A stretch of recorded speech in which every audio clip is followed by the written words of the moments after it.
So in 2012, I made my first trip to the Hindu Buddhist countries, and I visited Nepal, Bhutan, and Tibet. Then came back to Nepal and flew back to the States out of Nepal.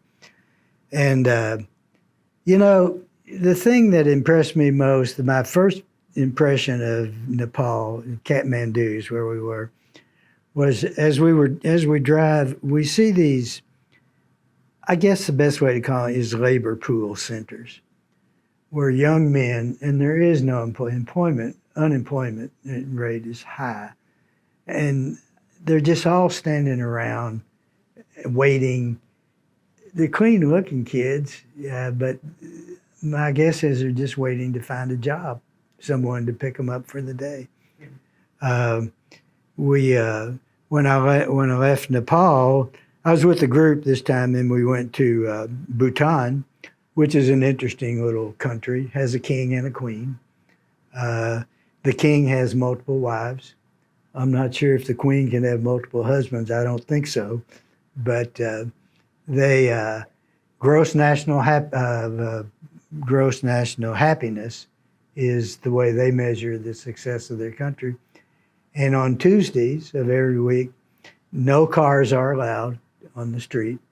If you're commercial in a truck or a taxi, you can, but you can't drive on Tuesdays. They take great pride in their air quality. And the thing that was really exciting about that trip was they have this monastery called the Eagle's Nest. And the second Buddha, who introduced Buddhism to Tibet in the 700 or so, Padmasambhava, that's where he meditated. Right? And the legend goes that he flew up there. I mean, it's way up in the mountains. And it was really interesting to hike up there. And when I got there, I found an interesting thing. There's on an altar, there's a plate, and it's got 3 dice. And so I asked the guide, what's that about, the dice? If you want an answer to a question, am I going to live another 6 months? Have I studied enough for a test? Whatever. He rolls the dice, and he relies on the afterworld to orchestrate the outcome of that roll, and he interprets it and tells you the answer to your question. And it happens. It actually happens. So we left there and went to Tibet. This is my first trip to Tibet. I got pulled aside at the airport and took my passport, asked me a few questions, and I was tailed ever since I was there. Everywhere I went, I had someone following me. I would get up at 6 in the morning to take a walk, and there he'd be. I would look behind me, and he's following me. And I would go on the line, and I'd get kicked off like that. So they were watching what I was watching on the internet. They were watching me. I don't know why I stood out like that, but that was an interesting trip. You know, I found that everywhere you have a prayer wheel. I don't know if you know what a prayer wheel is, but it rotates. You do wrist action, and it's got little threads on it that spin out, and inside that is scripture. And the scripture most likely says "Om Mani Padme Hum," which means for the liberation of the world. And they believe that by tossing that round and round and round, they're spreading that message out through the world. And you've probably seen these Tibetan prayer flags. And so what a prayer flag is, you touch it, Om Mani Padme Hum, and then when that flag blows in the breeze, it's putting the liberation of the world.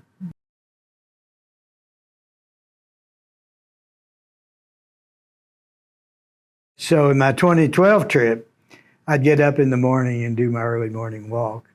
And they had a big square there that was bounded by buildings.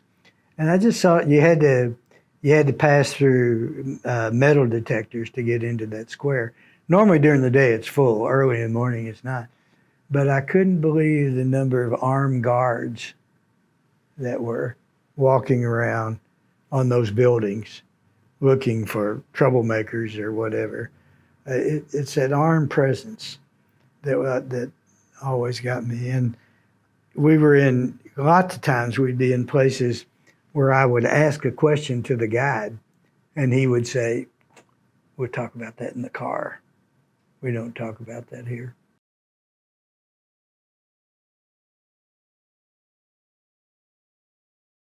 Well, for me, I just ran out of noodles. I couldn't eat another noodle. Uh, but it's chicken and pork, no beef, no beef. The funny thing in Tibet, though, you know, they are they're controlled by the Chinese. The Chinese occupy Tibet, and the Tibetans think it's illegal. Right? And they used to be an independent nation, and now they're China. And they won't eat fish. Tibetans won't eat fish. They claim that the Chinese have stocked all the rivers with their own fish, and they won't eat fish.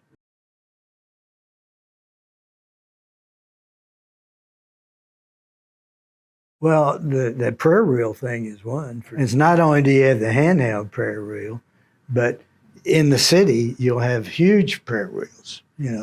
3 or 4 foot in diameter and 5 feet tall.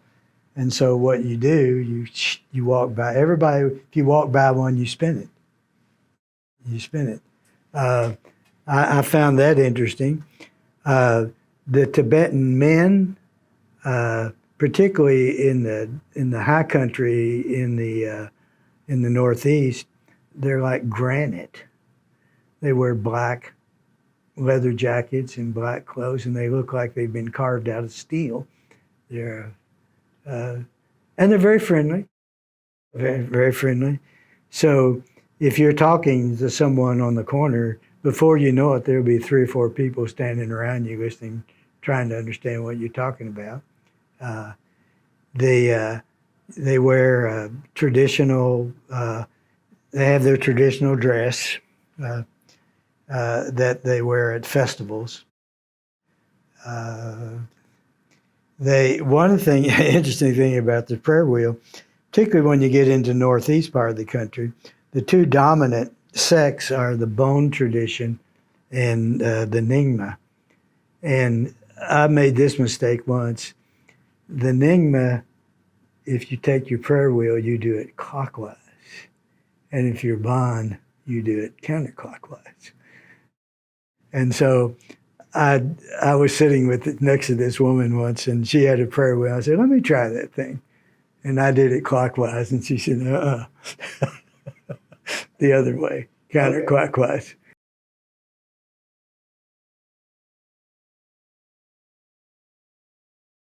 Well, I was toe the line Catholic. Just enough little Irish mischief thrown in to make things interesting, to make you need to go to confession once a month. But I mean, toe the line.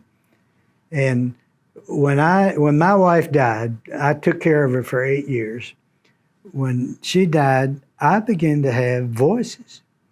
They were I call them auditory hallucinations. Only I could hear it. And there was only one voice, and it said Abercrombie. What does that mean? And I couldn't figure it out. So later on, I stumbled onto the Gospel of Thomas, and it said, "Seek. The seeker should seek until he finds. And when he finds, he'll be disturbed. And when he's disturbed, he'll be amazed, and he will reign over all." And so it's a funny feeling. You're seeking, but you don't know what you're seeking for, but you know something's wrong. All right. And it wasn't too long after that I'm just surfing the internet, boom, rainbow body popped out at me. That can't possibly be a body vanishing like that. Only Jesus did that. But then I hooked onto this Father Tiso, this Catholic priest, and he investigates, and it happens. I don't know. Before it, I began turn away from Mass, Catholic Mass, and I found myself with Buddhist. And I was impressed with them. Every Wednesday night, I'd go to their meditation practice, and it just it drew me to Buddhism. And I said, I just need to go to Tibet to see what this is all about. And it's been downhill or uphill, depending on how you look at it, ever since.